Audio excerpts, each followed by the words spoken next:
واه واه واه واه څومره ښکلې ښکاري زما مې خوش بچې ویم الله دې د محمد امین د بد او اوږې نظر نه وساته دومره اوږې نظر دی دومره اوږې نظر دی چې کاڼي چي نن خو به درته سپېلني لوګې کوم خو دا راته ووایه چې دا دومره تیاري دې څه دپاره کړې چېرته زما رشتې لوې ته توبه ماما جي توبه په دې عمر کې تاسو سره دا خبرې خوند نه کوي او بیا زموږ مامي ګل خو شته که نه ماما جي او بیا را ګرځېدو خبره شوه نو دومره ښه قسمت زما چېرته دی لالاجي خو زه په کور کې قید کړې یم بار ګرځېدو ته مې نه پرېږدي د فري نوکره ورته میلاوه شوې ده ډرامو کتو ته مې هم نه پرېږدي د دې وجې ماما جي دا خو مې ځان له نوی سوټ جوړ کړی و ما ویل چې وی غوندم چې وګورم چې څنګه پکې ښکارمه ډېره ښکلې پکې ښکاري بلکې زه به دا ووایم چې ډېره زیاته ښکلې پکې ښکاري تا ته خو پته ده چې رښتیا وینا زما عادت نه دی او دروغ زه ویم نه ویم بلکل شرشره پکې ښکاري نه رښتیا اکشره پکې ښکاري رښتیا ماما جي بلکل اکشره پکې ښکارم ښه ودرېږه بیا خو مې لالاجي ته ویم چې داسې یو څو سوټونه ماله نور هم راوړه تر کومې پورې به دا زړې جامې اغوندم چې د اکشرې په رنګ ښایسته خو ښکارم څنګه ماما جي ویم بلکل ټیک ویم مې خوش بچې ما هم د سهار نه دا سوچونه کول چې یاره ما سره څه کمی ده وایم ما سره سوټونه نوي نشته تا ته خو پته ده چې په تادی کې را روان شوم کلي کې رانه پاتې شو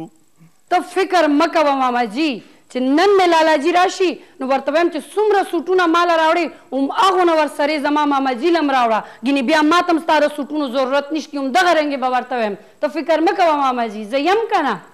وایم یاره ته بلکل ذهین یې او وایم ډېره زیاته ذهین یې بلکل خپل ماما جي ته تلې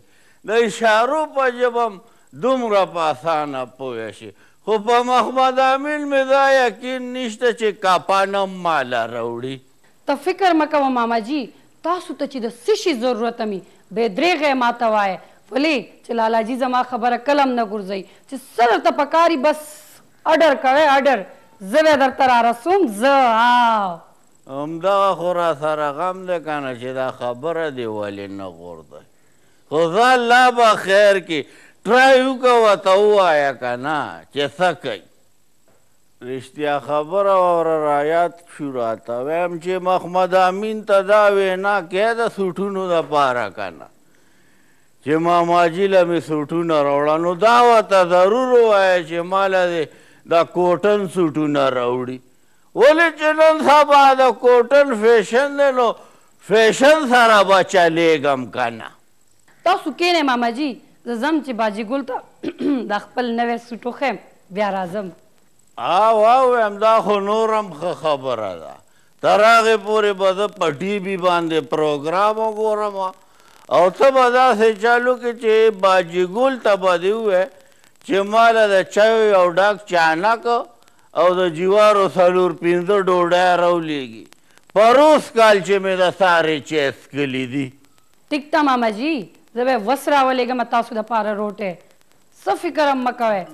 زما د دې سرخۍ له خیال ساتئ زه ورغلم بې فکره شه په ډوډۍ باندې سرخي ساتل څه ګرانه خبره نه ده زه ورشه